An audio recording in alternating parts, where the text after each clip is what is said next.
तो कबीरदास ने कहा चलो ठीक है हम ही प्रश्न पूछ लेते हैं। उन्होंने प्रश्न किया कि आप पढ़ करके समझे हो या समझ करके पढ़े हो। तो उन्होंने कहा क्या मैं समझा नहीं। उन्होंने कहा कि आप पढ़ करके समझे हो या आपने समझ करके पढ़ा है।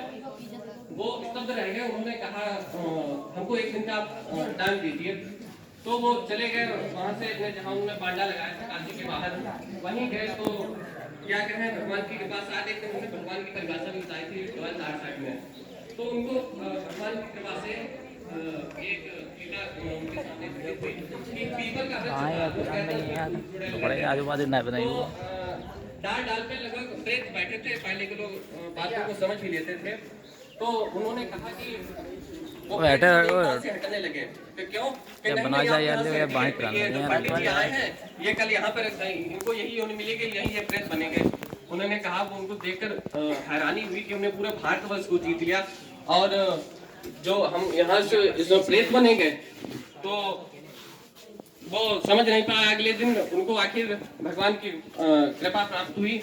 अगले दिन गए वो कबीरदास के चरणों में गिर पड़े।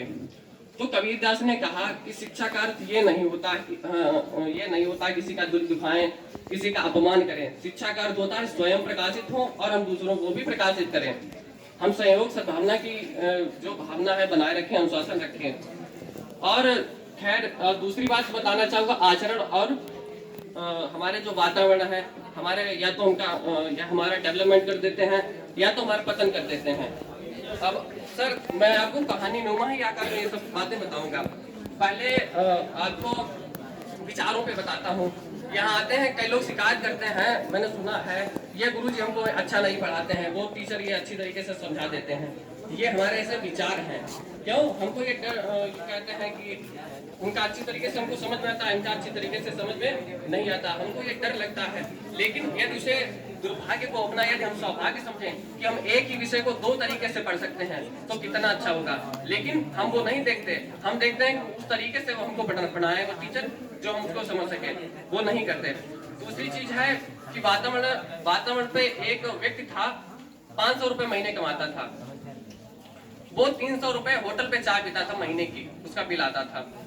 तो लोगों ने जो उसके मोहल्ले में थे वो सब गरीब लोग थे, 500 रुपए उसमें मायने रखते थे। तो उन्होंने कहा यार तुम 500 कमाता है, 200 तुम्हारे घर में कैसे खर्च चला देता है और 300 तुम उससे ज्यादा अपनी चाय पे उड़ा देता है। उसने कहा मैं अमीर बन जाऊंगा। तो उन्होंने कहा तुम अमीर नहीं बन पाओगे।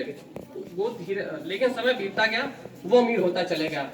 कारण क्या था कि वो जो होटल में चाय पीता था वहाँ बड़े बड़े बिजनेसमैन आते थे, अच्छे अच्छे लोग उसे मिलने लगे।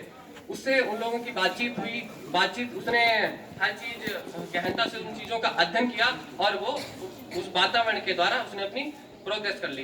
तो वातावरण और विचार दोनों चीजें हमें प्रभावित करती हैं।